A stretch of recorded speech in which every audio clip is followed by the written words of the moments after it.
Hello, welcome to our channel. I'm Erica. And I'm Sarah. And today we are recapping 90 Day The Last Resort, Season 2, Episode 3, Save the Last Dance.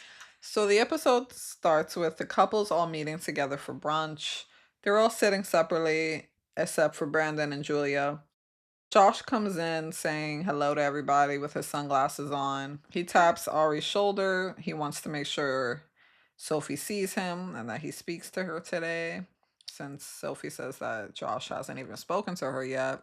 He made sure to ask if they slept well, and I bet he was so happy to see an empty seat right behind Sophie. But he does sit next to Natalie.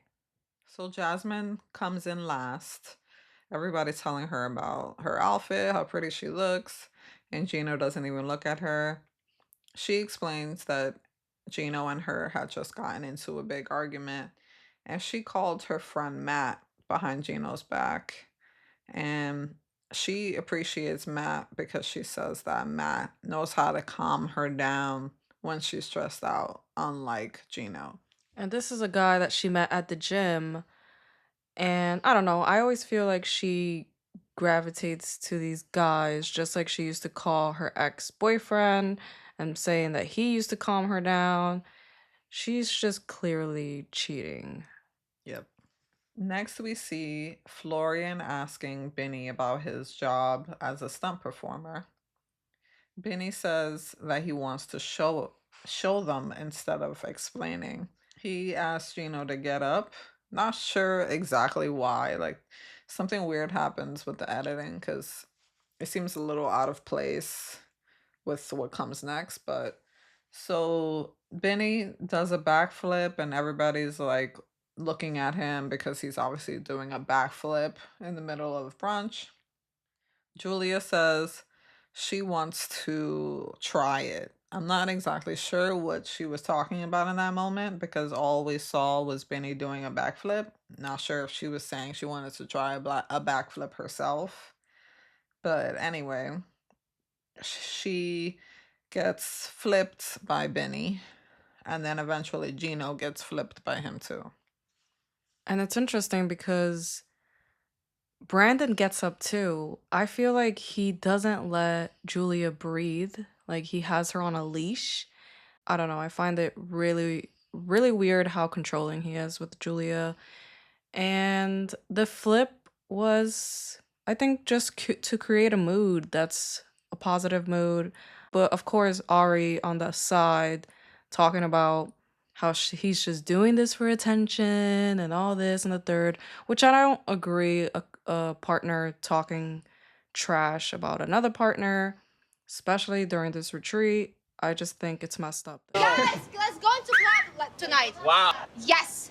Everybody going to club. So Brandon is not super excited for them to go clubbing because he says that he prefers if him and Julia just did something separately. He feels that him and Julia want separate things. That Julia is there to make friends and to have fun, and he is there to fix his marriage. Which I understand his point of view and things. He's right.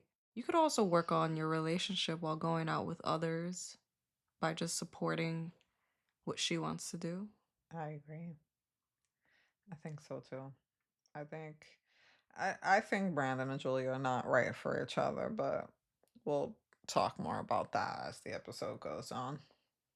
Yeah, I think he looks and acts a lot like his mother. But yeah, then we do see Sophie asking Julia about someone talking trash about her. And Julia's like, yeah, the person right behind you, which is Natalie. And she basically tells her about the comments she made, which was about her quote unquote plastic ass and that she flirts with every man here. We know that's not true. We know Natalie is obviously a hater. I mean, Natalie has been targeting Sophie since the moment she got to the resort. And Sophie did mention how her and Josh exchanged messaging on social media early on in episode 1. So I feel like Natalie already has a vendetta against her. But what I find weird is Julia actually asking Sophie, is your ass actually plastic? Which I don't feel like she should have asked her, because then it almost seems like she was talking trash too. I think the same. I thought the same thing. So Sophie also explains that that same morning, Natalie grabs Rob's arm and says that his tattoos are so hot, and this all happened right in front of Sophie. So because of that, Ari and Julia convince Sophie to try to get Natalie back. So Sophie is getting ready in front of the mirror, and Rob is there listening to her. She explains to Rob how Natalie was talking about her and saying that she has a plastic ass and that she flirts with all the men there. And Sophie says that she can handle girl on girl confrontation, but that if anything gets too out of control, she wants Rob to jump in. So everyone's in the van heading to the club, and Stacy asks Florian what does he think of her red lipstick. He pretty much shakes his head, saying no, that he does not approve of her red lipstick. Jasmine asks Stacy why. Why doesn't Florian like it? And Stacy says that Florian thinks red lips looks like a chicken's butt. But it does remind Gino to give Jasmine a compliment about her earrings. I know, like, ugh, I felt kind of bad for Gino there. Like, he's like, "Oh, let me give her a compliment," but he looks so scared even He telling sounded her. so robotic, like Mm-hmm. a Sims character. It was just like, whoop, whoop. Yeah, and Jasmine makes it very clear with not even saying thank you. She She, did not find that as yeah, she a says it in compliment. the interview, like, really? My earrings? So Natalie tries to kiss Josh, and he looked at her like he got scared. He was Like, like, nope. he was frightened. He was like, uh-uh. He laughs it off. He did a nervous laugh. He's too busy daydreaming about Sophie. You want to say something to me? I like quiet. Yeah, he's like, I like it quiet. And honestly, Ari's just always asking for things. I don't get why she doesn't start up a conversation or, Right? She can start compliment it up. him. She should have been being flipped and she should be his cheerleader and not. It's like she's waiting for him to do everything. Like he's supposed to read her mind or something. So Sophie asks Julia why she's wearing a robe. And Julia explains that she finds it more fashionable, but in reality, we know that her husband, Brandon, told her to wear one. Yeah, he's like shaming her the whole time, calling it a skimpy outfit. So that's Hmm. probably why. So they get to the club, and Julia goes right to the bar and she asks for a mojito. And then she also asks Rob to take off her robe. And Rob looks really uncomfortable. He even calls Brandon to take the robe off for her. Well, she asked him to dance, and then Rob asked her why she's still in a robe when they Mm-hmm. already made it to the place. And then Rob takes off her robe. Yeah. And it reveals an outfit that's not even that bad. I don't understand what people are talking about her. It's like I've seen worse. I've seen less clothes I on feel like other people. Stacy had less on. Same with Sophie. Sophie Oh hardly yeah, has much on too. I don't get why it's such a big like why Julia's so judged. because Brandon shamed her. So now Julia is asking Jasmine for permission to dance with Gino. Eventually she convinces Gino to dance with her, and then Jasmine and Benny start dancing together. What do you think about them dancing together? I think Jasmine has been dying to dance around with Benny. Hmm. She said that she wanted to eat him and all this stuff. Like, we know she's probably attracted to Benny in some way at At this least. point, she's probably attracted to anything that isn't Gino. True. Natalie asks Ari why is Benny not standing next to her. Instead, he's dancing with Jasmine. And Ari starts explaining that Benny hasn't even talked to her. He hasn't even spoken to her this whole time. What'd you think about that?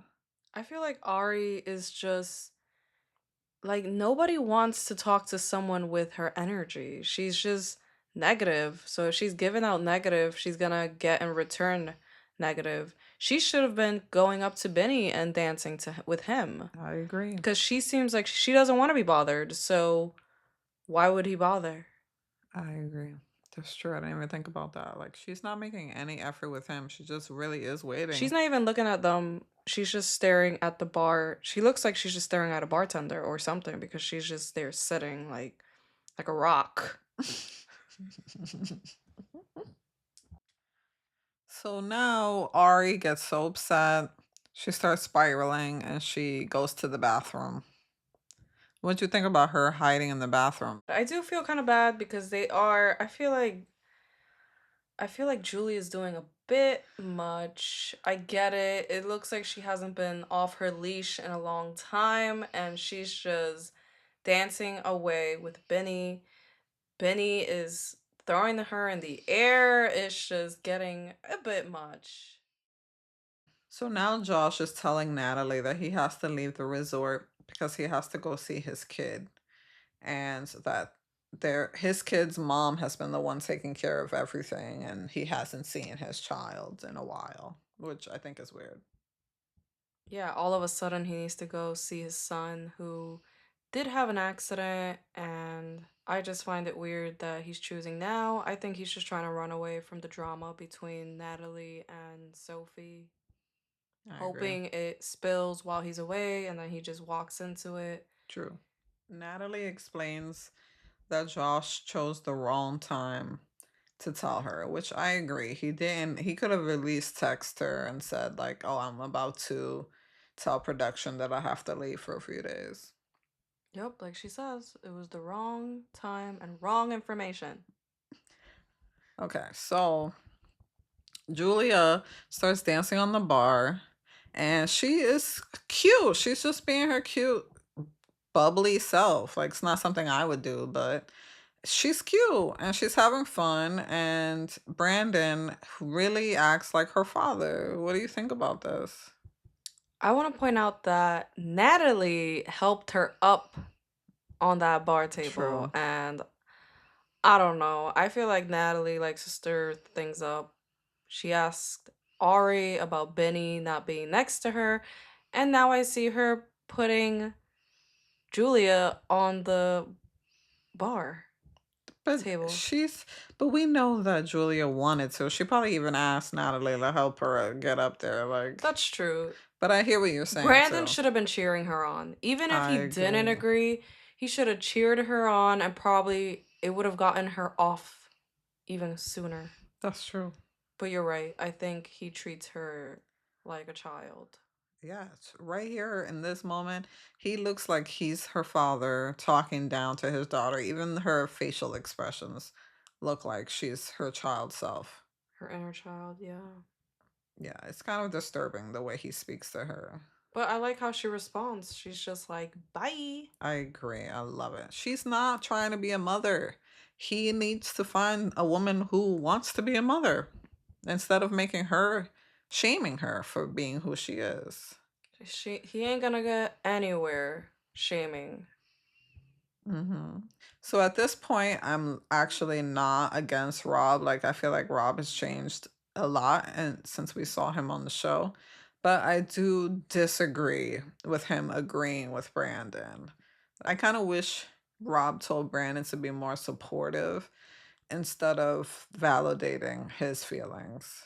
Yeah, and I agree completely because I honestly think he just feels bad for Brandon and he's just comforting him as a man to a man. True. And like the therapist said, if Brandon was on Julia's side instead of against her and encouraging her and telling her she looks hot instead of shaming her outfit, he would have gotten some that night. But instead, he wants to shame her and act like her father instead of her supportive husband. And that's why they're not having sex. Let's be for real. For sure. So now Jasmine asks Benny, where is Ari? Benny says he thinks she's in the bathroom. Together, they go to the bathroom to go look for Ari, and Ari's just there in complete silence, pretty much just trying to make everyone feel bad for her. And I think she was being pretty childish in this scene. What do you think? I think it was childish because they even brought production to get involved. So you could at least say, I'm okay, I just want to be alone, or whatever it is. But she does not answer. So they step away and let her know that they're going to give her the space she needs if she needs, and that they're available for her. Yeah, I think this. I'm definitely not rooting for Ari. She's kind of immature. She wants to be saved, and that's not how it works in a Yep. relationship. There's two people who need to put effort, and she feels like she's given up in a sense too. She's expecting Benny to react, and he ain't gonna come save her. Right. He looks disgusted with her. Now, Josh, he seems like he's like really trying not to piss Natalie off. He puts his jacket on her back and tells her exactly where he's going. He goes to the bar to get a drink, and right away, Sophie, it looks like Sophie was like waiting for Josh to be alone, and she goes up to him, she taps his back and asks him why he's not drinking. He says he doesn't drink. And then she asks Josh, how's it going with Natalie? Sophie, I think this is kind of disrespectful. She's giving Josh relationship advice. She says that Josh should not be forcing a toxic relationship to work. And I think that that was pretty disrespectful of her to give him relationship advice. She's not the therapist. Well, at this point, she's just she's seeking revenge. Yeah, it's clear. Yeah. And I think this was wrong of Sophie.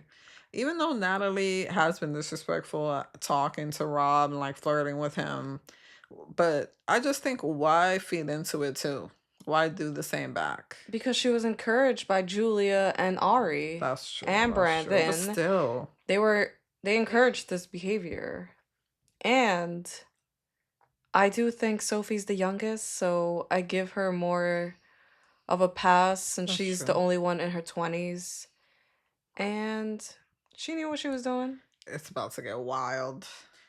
Natalie sees Josh and Sophie talking to each other at the bar, and she starts shaming Sophie right away. She doesn't even say anything about Josh doing anything wrong. And Stacy sees her spiraling. She sees it coming. She tells her that she's beautiful and she's special, and I think that's so cute of Stacy. And And Jasmine did say that it wasn't Sophie's fault, it's Josh who's the yep, one because they see her and they feel her going after Sophie instead of the person who deserves it, which is mentioning that Josh. she doesn't have underwear on, that she's Hmm. half naked. So Jasmine and Stacy are really trying to convince Natalie to take her anger out on Josh instead. And Jasmine says to Natalie to ask Josh who he invited to Vegas. And Natalie, all she heard was somebody being invited to Vegas, and it goes downhill from here. Jasmine ends up telling Natalie the truth and says that Josh invited Sophie to Vegas a few weeks ago. Obviously, Natalie gets upset and she says, who's single? She starts asking who's single in the bar. So Josh tells Sophie he's gonna go get yelled at now and joins Natalie, Stacy, and Jasmine. And right away, Sophie Sophie ends up at the table too. And right away, instead of taking it out on the right person, Natalie starts asking Sophie if that's true, if Josh wanted to take her to Vegas or not. After she shouted out that Jasmine told her, and Sophie's like, yeah, we could talk if you want to talk. And she just starts insulting her. Yep, calling her that big ass. So Natalie decides to call Sophie a hooker, and everybody's telling her that she should be really taking this out on Josh instead. But Stacy does say that Sophie should have just answered it. I She should have agree. just said, yes, he invited me to Vegas. So Josh says that he did not invite Sophie to Vegas, That he just asked her if she's ever been to Vegas. Which is a lie. We know that is a lie. He is definitely lying. So Josh calls Rob over to give him and Sophie an apology. He gives a half hearted apology, doesn't really take accountability for anything, but he does apologize. And Rob says that he was reading the messages and that they were getting a little dicey. So Ari finally leaves the bathroom. Drama queen. She finally leaves the bathroom. So the editing team wanted to make it look like Josh went to Ari first. But in reality, he did go to Natalie first to talk to her. But what the scene shows us is him asking Ari how she's doing. And she tells him that she was anxious and that's why she was hiding in the bathroom that whole time. Ari goes into the bar and she tells Benny that she wants to speak to him. She says that she really wants Benny to start speaking to her because he's speaking to everybody else but her. He says that he is angry with her because she doesn't want to give him back his social media passwords. And she ends up saying that she'll give it back to him. So now Josh is talking to Natalie and asking her if she's okay. And the first question she asked Josh is, did you invite her to Vegas? He says that he did not invite Sophie to Vegas. He just asked her if she's ever been to Vegas and says that she asked him why he would ask her a question like that. And he says because they're friends, which we know now because Sophie put the evidence out there. She showed images of the conversation that that's not true, that Josh did not ask her if she's ever been to Vegas. He did invite her to Vegas. She explains to Josh that he makes her feel like an idiot, and that she puts her all in the men that she chooses, and he's just treating her like a dog. And she demands him to invite her to Vegas. Invite me to Vegas right now! She does say that he's not choosing her, he's just bringing her along, and she's here waiting for him to change. And I mean, he hasn't even allowed her in his house. Who knows who Mm-hmm. he's living with? Yep. Who knows What he's what his hiding. real life is? So, this is like the second person telling Natalie to calm down. You never tell someone who's mad to calm down. She storms back into the bar and she knocks Sophie's drink over out of her hands and storms back outside. And I don't know what Sophie was expecting Rob to say. She was expecting him to check her. What was Rob supposed to say in that moment? It was very quick. It was all in like 3 seconds. I get where Sophie's coming from when it comes to Rob not kind of, saying anything, but what could he have done? I mean, He can't grab her by her hair and tell her to come back. She had already walked away. but we do know someone does something about it. Yeah, but true. So Jasmine finds Natalie outside and gives her her purse. Natalie doesn't even say thank you or anything. She just goes straight to, you started it, you fix it. And I think that triggered Jasmine because she goes off on her. She grabs her by her hand and then grabs her ear. And Jasmine tells Natalie that she owes her an apology for dropping a drink and that she doesn't know who she's messing with. That she also should be taking her anger out on her man who doesn't love her, who actually, she says something like, doesn't give a shit about her. And that she's also needs to stop insulting women. Benny and Florian come out and try to stop Jasmine from going off on Natalie. So that's where the episode ends, seeing Natalie frozen and not really knowing the best way to respond to Jasmine because Jasmine, let's just say, she just schooled Natalie and said everything that we've all been thinking about Natalie. That she's entitled, spoiled, and thinks she's better than everyone. And Natalie just gives her the death stare. Or maybe she's scared. I think she's scared. She looks scared. Yeah, she does. Well, thank you so much for watching. That is the end of our recap. Stay tuned for part 4 and happy holidays. Happy holidays. We plan to continue this season, so stay tuned. Thank you. Bye. Viegas.